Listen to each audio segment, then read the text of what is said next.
Zee 24 तास एक पाऊल पुढे।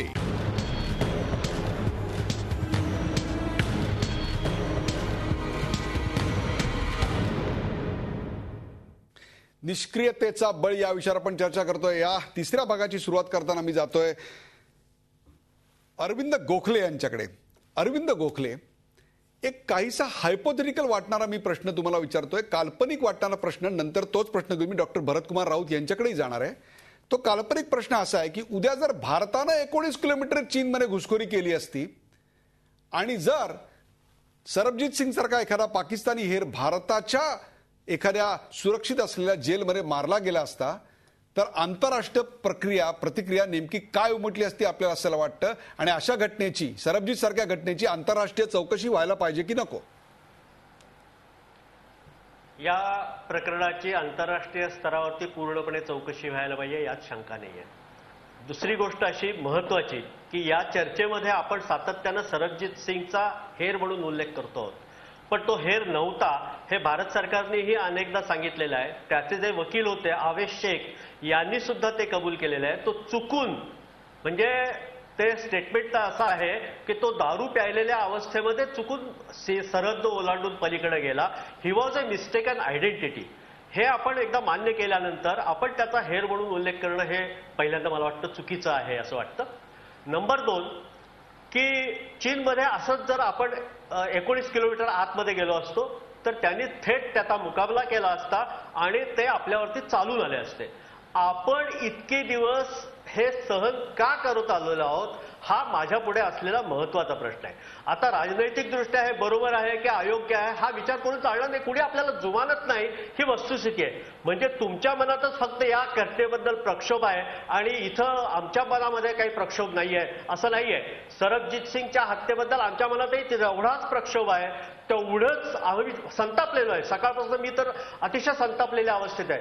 पण मला असं वाटतं की या गोष्टी अशा तऱ्हेनं, म्हणजे एका हल्ल्याला हल्ला हे प्रत्युत्तर असू शकतं, पण त्यांच्या एका कैद्याला, आपल्या एका कैद्याला त्यांनी मारलं म्हणून त्यांच्या एका कैद्याचा आपण खून केला पाहिजे असं मानून चालणार नाही।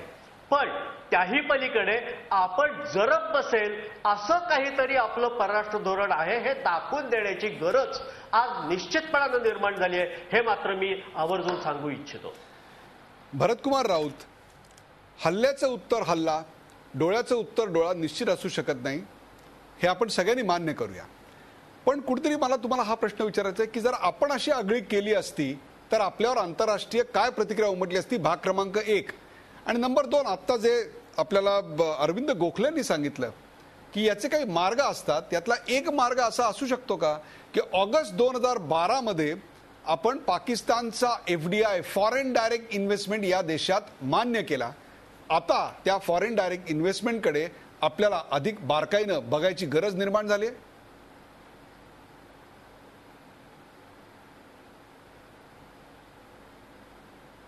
अगदी बरोबर आहे। तुम्ही हा जो प्रश्न विचारला याचं खूप मोठं उत्तर असू शकतं। त्याच्या आधी फक्त मी एक महाजनांनी मगाशी जो एक विषय उपस्थित केला तो म्हणजे माझ्या मनात खवखवते म्हणून सांगतो आणि ज्याला विनय सहस्रबुद्धीने उत्तर दिलं, पण त्याच्या पुढे जाऊन थोडंसं मी सांगू इच्छितो।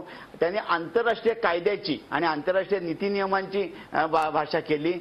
जेव्हा अमेरिकेने ओसामा बिन लादेनला पकडण्यासाठी थेट पाकिस्तानात आपली हेलिकॉप्टर्स उतरवली आणि तिकडे त्याचा खात्मा करून त्याचं प्रेत पाकिस्तानातून बाहेर नेलं आणि समुद्रात टाकून दिलं, तेव्हा कुठला होता आंतरराष्ट्रीय कायदा?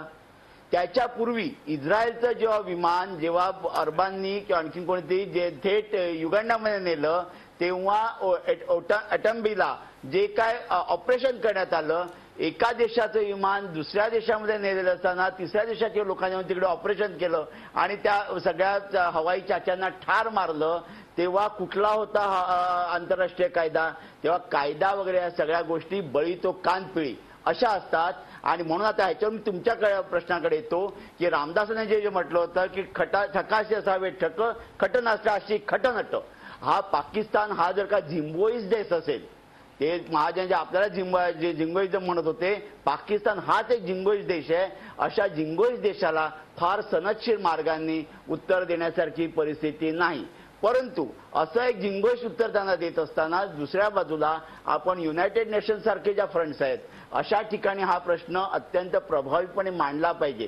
तिकडच्या माध्यमांना आपण जागरूक केलं पाहिजे. गेल्या आठवड्याभरात जर का भारत सरकारने परदेशी माध्यमांना जर का जागरूक करून या विषयाची माहिती नीट देऊन जर आंतरराष्ट्रीय दबाव आणला असता तर कदाचित सरबजीत सिंगचा जीव वाचू शकला असता. पण या जर आणि तरला काही अर्थ नाही. याच्या पुढे आपण अशा तऱ्हेची गोष्ट केली पाहिजे. परदेशी माध्यम आंतरराष्ट्रीय माध्यमं आपण वापरली पाहिजेत. आंतरराष्ट्रीय फोरम जे आहेत वेगवेगळे ज्याच्यामध्ये युनायटेड नेशन्स पासून ह्युमन राईट कमिशन पर्यंत आहेत ह्या सगळ्या फोरमचा आपण वापर केला पाहिजे. आणि तिसरी गोष्ट एफडीआय बाबतचा जो काय आपण करार केला होता अशा तऱ्हेचे करार यापुढे आपण पाकिस्तानशी किती काळ करावे आणि त्यांच्यावर नक्की कसं मॉनिटरिंग करावं याची एक स्वतंत्रपणे विचार गोष्टी आता झाली पाहिजे. कारण जे काही झालं ते झालेलं आहे. याच्या पुढे तरी निदान असं होणार नाही असं म्हणायचं असेल तर मग एफडीआय सारखी गोष्ट जी आहे फॉरेन डायरेक्ट इन्व्हेस्टमेंट ही भारतात येते ही नक्की कुठून येते आणि त्याचा नक्की कसा वापर केला जातोय त्याच्यातून काय साधलं जातंय ते आणणारे लोक कोण आहेत त्याचा वापर करणारे लोक कोण आहेत या सगळ्याचा विचार केला पाहिजे. आणि तोपर्यंत जर आवश्यक असेल तर एफडीआयला तात्पुरती बंदी घालायलाही हरकत नाही असं मला वाटतं. एफडीआयला तात्पुरती बंदी घालायला पाहिजे असं भरतकुमार राऊत म्हणतात. मला जायचंय आता विनय सहस्त्रबुद्धे यांच्याकडे. विनय सहस्त्रबुद्धे, कुठेतरी संतापाचं उत्तर संतापानं देताना आपण विवेक सोडून बसू की काय अशी एक शक्यता आंतरराष्ट्रीय विशेषतः राजकारणामध्ये बाळगावी लागते. तो विवेकाचं भान आपल्याला सोडून चालत नाही. त्यामुळे कुठेतरी आपण या सगळ्यात ओव्हर रिॲक्ट करताना संतापाचे आपल्याला संताप यावा असंच जर समोरच्या शत्रूला वाटत असेल तर आपण नेमकं कसं वागावं निर्भट असं म्हणत असताना आमचा पुरुषार्थ नेमका कसा दाखवावा असं आपल्याला वाटतंय. काय उत्तर द्याल आपण? असं आहे ती खूप पूर्वीची एक गोष्ट आहे की एका साधूनी सापाला सांगितलं की ठीक आहे तू चावू नकोस तू समजा अहिंसेचा मार्ग धरलायस पण निदान फुटकार तर टाक. माझं म्हणणं तेच आहे की भारताने कमीत कमी गाजावाजा केला पाहिजे आरडाओरडा केला पाहिजे आंतरराष्ट्रीय व्यासपीठांचा उपयोग केला पाहिजे याबद्दलचा आपला निषेध प्रखरपणे नोंदवला पाहिजे. भारतीय जनता पार्टीने मागणी केली आहे की आपल्या आंतरराष्ट्रीय मुत्सद्देगिरीच्या अनुषंगाने आपले जे राजनैतिक संबंध आहेत पाकिस्तान बरोबर ते अवनत केले पाहिजेत. ते त्याची जी पातळी आहे ती खाली आणली पाहिजे म्हणजे पाकिस्तानला धडा बसेल काही ना काही जरब बसेल. आता एफडीआयचा मुद्दा आला. त्याचबरोबर पाकिस्तानमधनं येणाऱ्या विशेषतः धार्मिक कारणांकरता येणाऱ्या पाकिस्तानी नागरिकांना इथे आल्यानंतर व्हिसा ऑन अरायव्हलची सुविधा आपण दिली आहे ती अलीकडे दिली आहे ती आपण आता बंद केली पाहिजे. हिना रब्बानी खार सारखे त्यांच्या परराष्ट्र मंत्री किंवा मध्यंतरी भारतामध्ये आले होते रहमान मलिक त्यांचे गृह खात्याचे राज्यमंत्री ही सगळी मंडळी येतात कशाही प्रकारची विधानं करतात त्यावर आम्ही प्रतिक्रिया व्यक्त करत नाही. हा काय प्रकार आहे. त्यामुळे कमीत कमी हे तरी थांबवलं पाहिजे. आपण निदान पाकिस्तानला इशारा तर द्या ना. अहो इशारा शाब्दिक इशारा इथे बाकी कोणी काही अपेक्षित करत नाही पण ते इशारा देखील आमचे पंतप्रधान देत नाहीत. चीनच्या बाबतीत चीनचीच भूमिका घेऊन म्हणतात की नाही नाही हे लोकल आहे बरं काय एवढं काही फार हे नाहीये. याच्यातनं काही आपण संदेश देतो आहोत जरब बसावी असं काही वागतो आहोत असं वाटतं का. आता राजपुत्र गेले त्या सरबजीत सिंगच्या परिवारामध्ये आणि त्यांनी अश्रू पुसले चांगली गोष्ट आहे. अश्रू येऊच नाहीत याची व्यवस्था काय करणार हा देशाचा प्रश्न आहे. आणि त्यामुळे जरब बसावी याकरता इथे कोणालाही युद्धखोरीची भाषा करायची नाही. इथे आम्हालाही जबाबदारीची भाषा कळते. आमचे पक्ष सत्तेमध्ये होता आणि सत्तेमध्ये येणारही आहे त्यामुळे आम्हाला कोणी सांगण्याची गरज नाही.